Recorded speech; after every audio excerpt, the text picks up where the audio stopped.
नमस्कार साथियों, 12वीं कक्षा हिंदी विषय के अंतर्गत पूरक पुस्तक या सहायक पुस्तक बितान भाग 2 का लास्ट पार्ट अर्थात चौथा पार्ट डायरी के पन्ने। इसके लेखिका हैं एन फ्रैंक।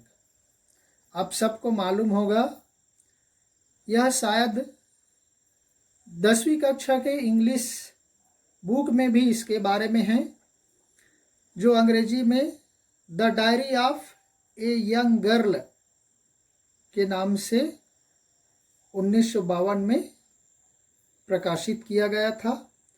एन फ्रैंक का जन्म 12 जून 1929 को जर्मनी के फ्रैंकफर्ट शहर में हुआ और इनकी मृत्यु नाजियों के यातना गृह में फरवरी या मार्च के महीने में 1945 में हुई।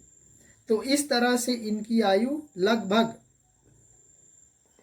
15-16 साल के आसपास ठहरती है, क्योंकि ये परफेक्ट नहीं है। ये अंदाजन उसकी मृत्यु बताई गई है। तो आप सबको विदित है कि यह बितान सहायक पुस्तक का अंतिम और सबसे बड़ा पाठ है और उस समय द्वितीय विश्व युद्ध के समय हॉलैंड के यहूदी लोगों को जर्मनी के हिटलर प्रभाव के कारण कितनी यातनाएं सहनी पड़ी, उसका विवरण इस एन फ्रैंक की डायरी के पन्ने से संसार के लोगों को, दुनिया के लोगों को पता चला। उसी का कुछ भाग यहाँ पर आपके पाठ्य पुस्तक में रखी गई हैं। डायरी के पन्ने। द्वितीय विश्व युद्ध के समय हॉलैंड के यहूदी परिवारों को जर्मनी के प्रभाव के कारण अकल्पनीय यातनाएं, अत्यधिक दुख सहना पड़ा था। यहूदियों ने इस मध्य तरह तरह के कष्ट सहे। इस बीच में गुप्त तहखानों में छिपकर जीवन रक्षा की, शारीरिक और मानसिक यंत्रणा सही, भूख, गरीबी और बीमारी देखी, ढोर डंगरों जैसा अर्थात पशुओं के जैसा, जानवरों के जैसा अमानवीय जीवन जिया। जर्मनी के शासक ने गैस चेंबर व फायरिंग स्क्वाड के माध्यम से लाखों यहूदियों को मौत के घाट उतार दिया। तो इस तरह से वहाँ पर अमानवीय कृत्य किया गया, जो इस डायरी के माध्यम से हमें और संसार के लोगों को पता चला। ऐसे समय में 2 यहूदी परिवार एक गुप्त आवास में 2 वर्ष तक छिपे रहे। इसमें एक था फ्रैंक परिवार, जिसमें माता पिता, 13 वर्षीय स्वयं एन व उसकी बड़ी बहन मार्गोट, ये कुल 4 सदस्य थे। दूसरे परिवार के रूप में वान दंपति और उनका 16 साल का बेटा पीटर, ये इस तरह से 3 सदस्य थे। तो 4 3 7 हुआ और ये 8वें व्यक्ति मिस्टर डसेल थे। इन लोगों को फ्रैंक साहब के ऑफिस में काम करने वाले ईसाई कर्मचारियों की भरपूर मदद मिली थी। एन ने गुप्त आवास में बिताए 2 वर्षों का जीवन अपनी डायरी में पूरी तरह से लिपिबद्ध किया है। यह डायरी 2 जून 1942 को 1942 से 1 अगस्त 1944 तक लिखी गई है। 4 अगस्त 1944 को किसी की सूचना पर ये 8 लोग पकड़ लिए गए थे। सौभाग्य से यह डायरी पुलिस के हाथ नहीं लगी। 1945 में एन की अकाल मृत्यु हो गई। एन की मृत्यु के बाद उसके पिता ऑटो फ्रैंक ने इसे 1947 को 1947 में इसको पब्लिश कराया, प्रकाशित कराया। अपनी डायरी में एन ने ये चिट्ठियाँ अपनी किट्टी नामक उस गुड़िया को संबोधित की है, जो उसे अच्छे दिनों में जन्मदिन पर उपहार के तौर पर मिली थी। इस डायरी में उन यहूदी परिवारों के भय, आतंक, भूख, प्यास, मानवीय संवेदनाएं, प्रेम, घृणा, बढ़ती उम्र की तकलीफ़ें, हवाई हमले का डर, पकड़े जाने का लगातार डर और उस यंग उम्र में 13 साल की उम्र के सपने जो होते हैं, कल्पनाएं, बाहरी दुनिया से अलग थलग पड़ जाने की पीड़ा, मानसिक और शारीरिक जरूरतें, हंसी मजाक, युद्ध की पीड़ा, अकेलापन, सभी कुछ इस डायरी में उनके अनुभव दर्ज हैं। यह डायरी यहूदियों पर ढाए गए जुल्मों का जीवंत यानी प्रत्यक्ष दस्तावेज है, डॉक्यूमेंट्स है। तो साथियों, ये एन फ्रैंक का उम्र लगभग आप ही लोगों के जितना रहा होगा, 12th क्लास के बच्चों की तरह 15-16 साल के उम्र की, और उन्होंने किस तरह से जीवन व्यतीत किए उसका विवरण उस किट्टी नामक गुड़िया को संबोधित करके लिखी हैं। तो देखते हैं, बुधवार 8 जुलाई 1942, 8 जुलाई 1942 की घटना बता रही। प्यारी किट्टी, मेरे जीवन में रविवार को जो परिवर्तन आया है उससे तुम परिचित नहीं हो। मैं जिंदा तो हूँ, लेकिन किन परिस्थितियों में हूँ यह मत पूछना। मैं प्रारंभ से बताती हूँ कि रविवार की दोपहर क्या हुआ था। 3 बजे के लगभग मैं अलसाई सी बालकनी के धूप में बैठी पढ़ रही थी कि मेरी बहन मार्गोट ने धीमी आवाज में बताया कि पापा को ASS से बुलाए जाने का नोटिस मिला है।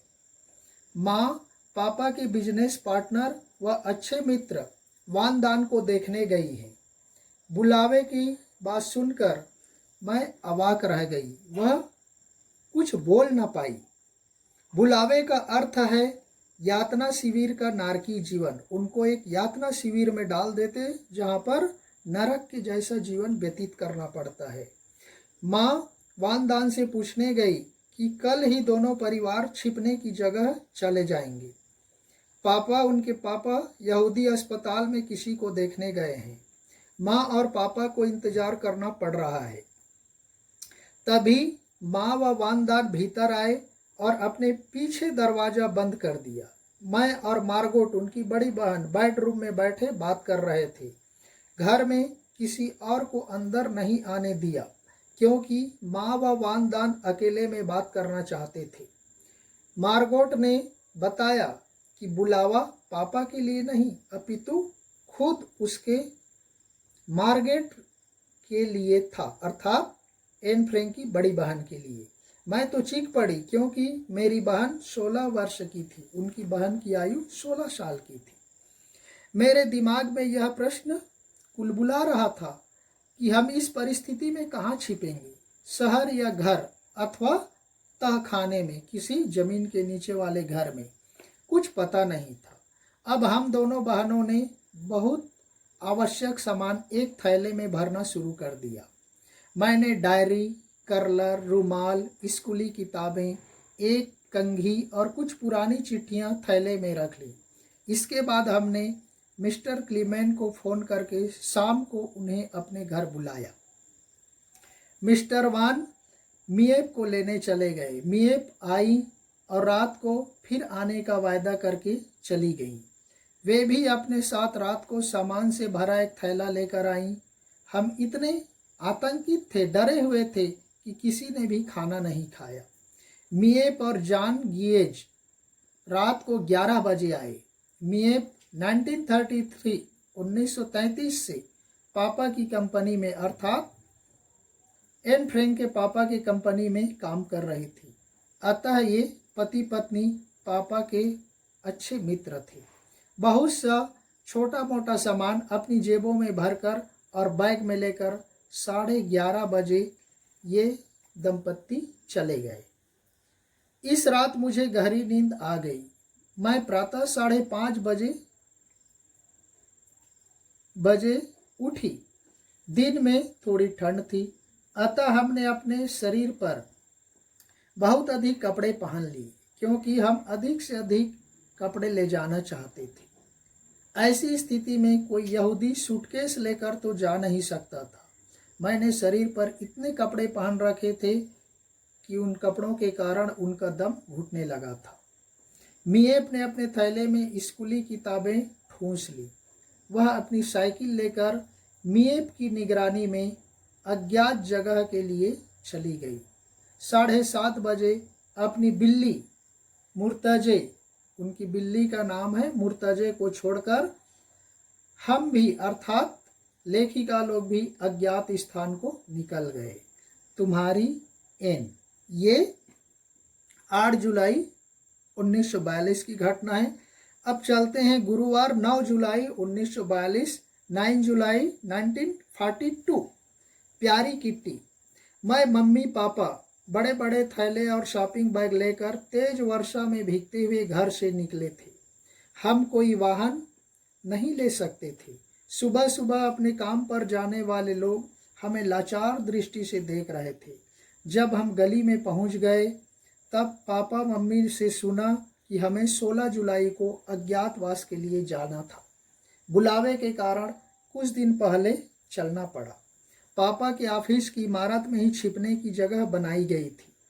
पापा के ऑफिस में थोड़े से आदमी कार्य करते थे, उनको कुछ भी बताया नहीं गया था। इस इमारत में भूतल पर गोदाम था, यानी जमीन के नीचे। यहीं इलायची, लौंग, काली मिर्च आदि पीसे जाते हैं। गोदाम से सटा हुआ एक बाहर का दरवाजा है जो ऑफिस का प्रवेश द्वार है। सीढ़ियां चढ़कर ऊपर पहुंचने पर एक और द्वार है जिस पर शीशे की खिड़की है, जिसमें आर पार नहीं देख सकते। इस पर काले अक्षरों में कार्यालय लिखा है। इसी बड़े से कमरे में दिन के समय बेप, मिएप और मिस्टर क्लीमेंट काम करते हैं। एक छोटे से गलियारे में दम घोंटू अंधियारा, यानी बहुत ही अंधेला वाला कमरा से युक्त एक छोटा सा कमरा बैंक ऑफिस है।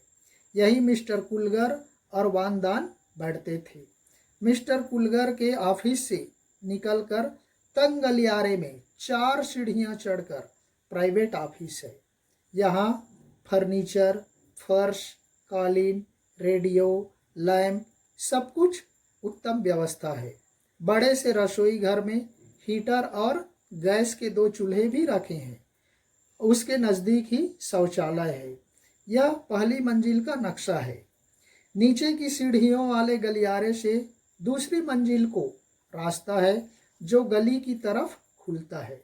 सीढ़ियों के ऊपर बनी जगह से हमारी गुप्त एनेक्सी की ओर एक द्वार है।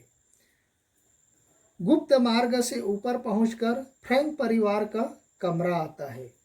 एक छोटा सा कमरा हम दोनों बहनों का है। ऊपर गुसल खाना यानी स्नान घर, वाश बेसिन, शौचालय की व्यवस्था है। ऊपर के एक कमरे में गैस का चूल्हा और सिंक है जो वानदान पति पत्नी का कमरा है। इस कमरे को कॉमन रूम मान लें तो पीटर वानदान के लिए एक छोटा सा कमरा बड़े रूम के रूप में मिला है। तुम्हारी एन। तो इस तरह से साथियों ये 8 जुलाई और 9 जुलाई 1942 की घटना का यहाँ पर मैंने वर्णन किया, क्योंकि इसमें हम ज़्यादा विस्तार से नहीं बोल सकते, क्योंकि पाठ बहुत लंबा है और इसमें ज़्यादा एक्सप्लेन करने या विस्तार से बताने का कुछ भी नहीं है। तो इस तरह से यहीं पर हम पहला वीडियो समाप्त करते हैं। दूसरे वीडियो के तौर पर आगे का भाग देखेंगे। तब तक के लिए धन्यवाद। जय हिंद।